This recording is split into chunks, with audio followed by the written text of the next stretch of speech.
These are the ASICS Trabuco Max 3.0, a max stack monster truck of a shoe, putting ASICS on the map for trail running and training. Trabuco Max 3. So this is a shoe I've been using a lot of recently, and I know that the 4 has just come out, but a lot of them are dropping in price at the moment, so I thought I would do a review. And I've just completed a race in this shoe actually, and come out with quite a good result for me. So I thought I would get on and give this shoe a review, because I've really been loving running in it, and its predecessor, the Trabuco Max 2, and the 1 actually. Right, so let's get some stats straight away. What is it? A max cushion trail shoe, really on the max cushion side of things from ASICS. And they have been developing their trail lineup for the last couple of years, and it's come a long way since the original Trabucos and their other trail shoes. So this one here, the 3, almost identical to the 2, other than some upper changes, which, as you can see here, I'm quite happy that they changed a few things. But in terms of stack height, we've got 43mm in the heel, so over 40mm, which is, this is as stated by the website, and then we've got 38mm in the forefoot for a 5mm drop. It's using the FF Blast Plus foam. I've seen in quite a few ASICS shoes recently. It's got a bit of squish to it, but it seems firm enough, and the shoe itself is stable enough twist-wise that I haven't found any issues with that on the trail, except for on the most technical rocky trails. It's a very neutral shoe, not much stability element here, but it's quite a firm foam overall and a wide-based shoe. In the forefoot and even back to the heel, there's quite a wide platform, which feels amazing on packed dirt trails, and even up to, well, the race I've just done had a lot of paddocks with a lot of potholes, and it did excellently on that.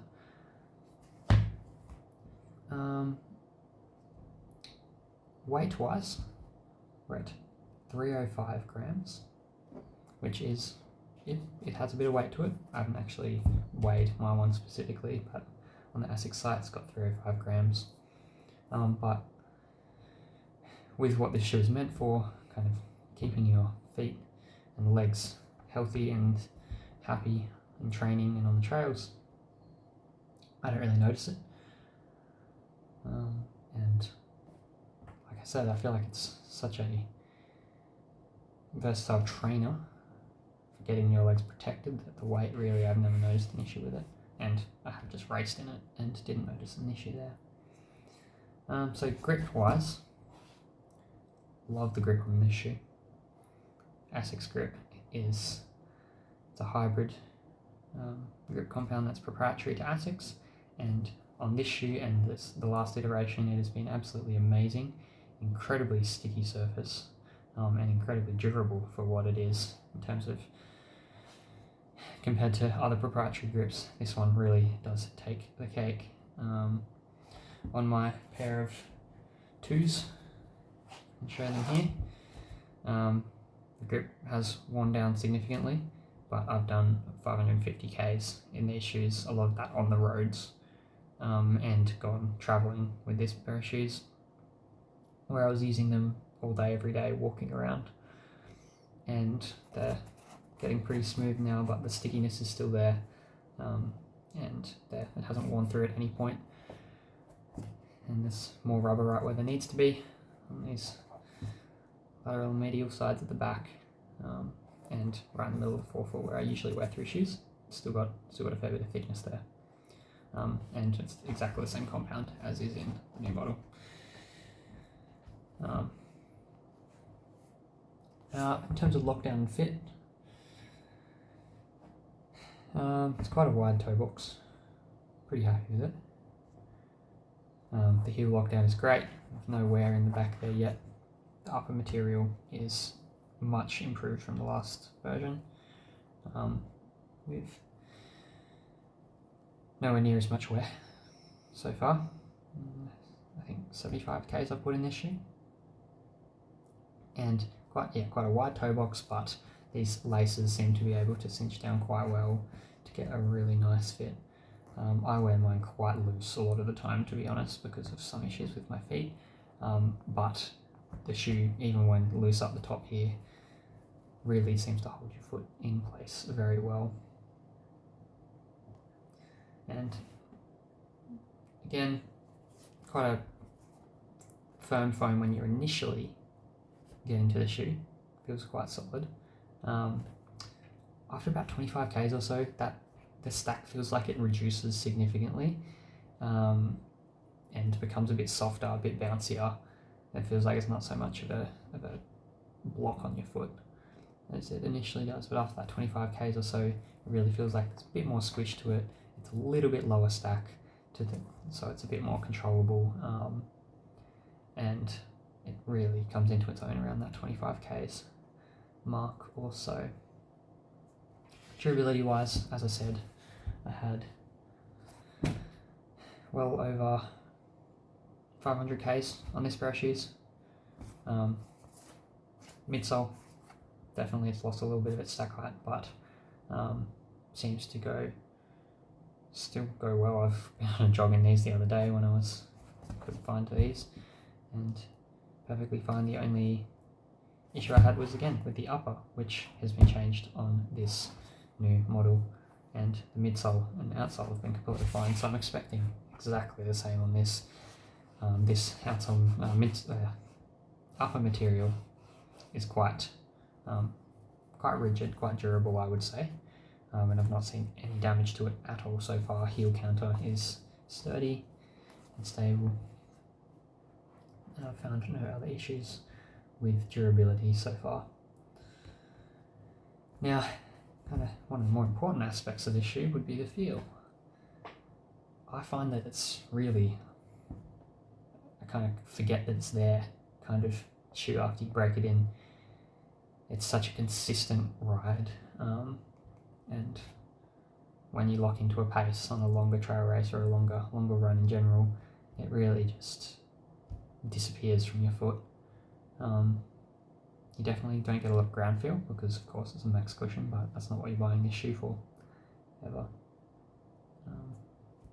I found that it really locks in and feels the most consistent around that 5:30 per kilometre pace. I can put the number up on screen there for miles pace, but I think it can definitely manage paces from around 6 minute all the way down to 4:30 per kilometre, and anything below that, it definitely starts feeling a bit heavy. But for plodding along through the latter stages of a trail race, kind of get you there kind of shoe, it feels amazing. Anything slower than about 6 minutes, it definitely can do, just as a plodder, but I think it definitely would feel a little less, or shoes feel a bit less bouncy at that point, but not as bouncy. Definitely still protects the legs though.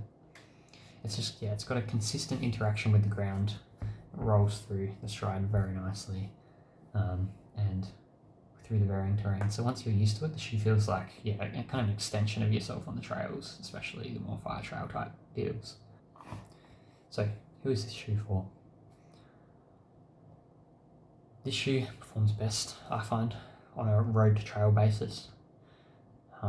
Getting out the door, getting onto some roads before you hit the trails, I find it works amazing for that. It just protects the legs, feels a bit like a road shoe sometimes, especially after that 25k break-in period.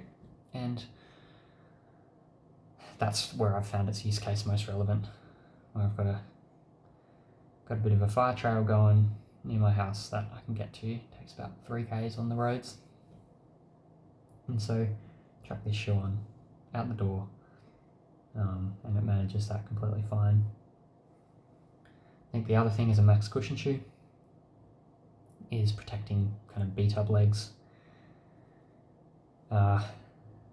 Anytime I've had an injury, I've often reverted back to a pair of these or the older model and just gone plodding along in these for a bit in my recovery, and that's really got me feeling good again. It's been my go-to shoe for that. And kind of when it comes to race day, I wouldn't choose this if I was feeling 100%. But in a race where you've really just got to get to the finish line type of race, this is the shoe for you. If you've had a bad build-up, or if you've had an injury, or you don't think you're quite going to get there on the legs that you've got on the day, chucking this shoe on will really do wonders in terms of just plodding along and getting to the finish line. And that was very true for me in my race that I did this past weekend in these. Had a small injury, and I'll talk more about that later.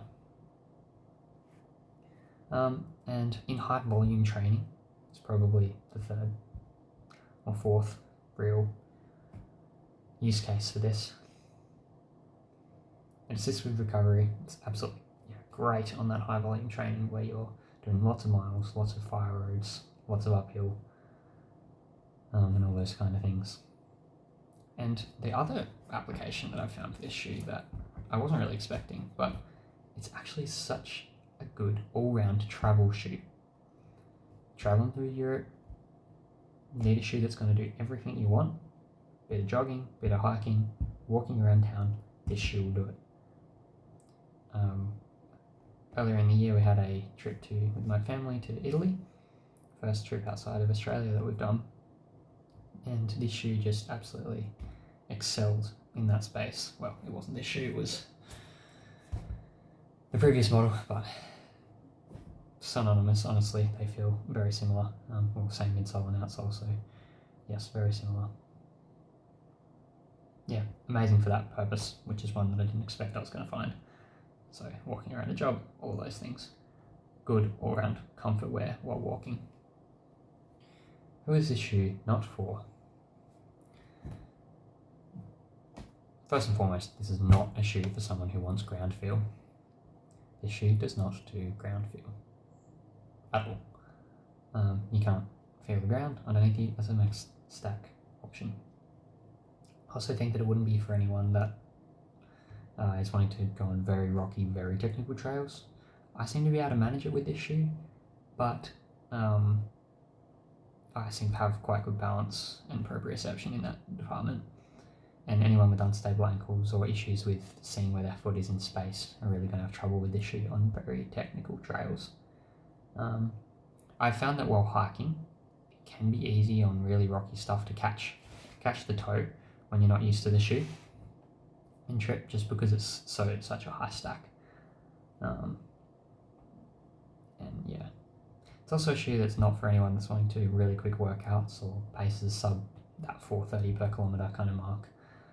And to be honest, the breathability of the upper isn't that great, so hotter climates and really, really intense workouts aren't my favourite thing in this shoe.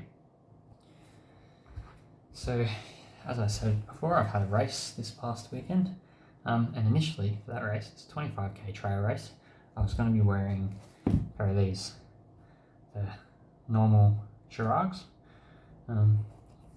Kilian Jornet's brainchild, I guess. Absolutely love this shoe for the shorter stuff and for faster trails. But coming into this race, this 25k trail race that I was building up for, about a week and a half beforehand, I developed some flexor hallucis longus tendonitis. So a lot of my running is in kind of higher stack shoes, and this is definitely not a higher stack shoe. And I'd really upped my amount of hill training that I've been doing, and kind of some faster stuff in this pair of shoes. And it's quite flexible at the front, which I love, but due to being at the end of my training block, being a bit fatigued, I've managed to put some stress on that flexor hallucis longus tendon, which is the one that comes to your big toe and runs up behind your ankle. And so suddenly I started getting a lot of pain in the back of my ankle here from that flexion of that big toe. So I said, okay, stopping, running right now. Going to see if we can get this back to health before the race and not injure it any further. So this shoe is out of the window, and in came the Trabuco. So I found that in this shoe, it's not as flexible, and just running on flat, I didn't feel the pain in the inside of my ankle on the inside here. And I was a bit beat up, my legs are a bit beat up, so I had a couple of days off and then chucked on a pair of these, jogged on the treadmill, found no pain, which obviously is perfect. So I said, okay, stuff it, not racing in these as much as I'd love to, gonna chuck on a pair of these. Kind of last minute decision, but it was that or kind of drop out of the race, to be honest. And so I kind of backed off my goals for that race a little bit and went into it with a pair of Trabuco Max on my feet. Now, somehow, after all of that, the race went amazingly. I ended up with quite a massive PB over that course, about half an hour in fact, over 25k's. That's substantial, because last time I kind of crashed out a bit and hit the wall with glucose. Didn't feel enough, but wore these, half an hour PB and 14th overall in that race, which I'm very happy with. And yeah, kind of hit that mark that I was wanting to hit, even when I was thinking of racing in these. So my recovery process from the race, honestly, so much better than I expected. These really protected my legs, and in my use case, I've just absolutely loved them for that practical use, and yeah, getting me healthy again. So having a week off now, but then when I get back to it, these are going to be the go. I attribute a lot of that to that decision, to go with the high stack option with a bit less flexibility, considering my body was that bit beat up beforehand. So in conclusion, the Trabuco Max 3 by ASICS is a great option for a versatile trail trainer or racer, depending on the day, that is very comfortable with very high stack but stable with a wide base, that I've loved for everything from travelling to long runs to races, and I would highly recommend this shoe. Can't give it a rating yet really for myself because I haven't done many reviews, but it's got to be solidly up there, and we'll see where it compares against some of the other ones that I'll review later. Thanks for watching, and I'll see you next time.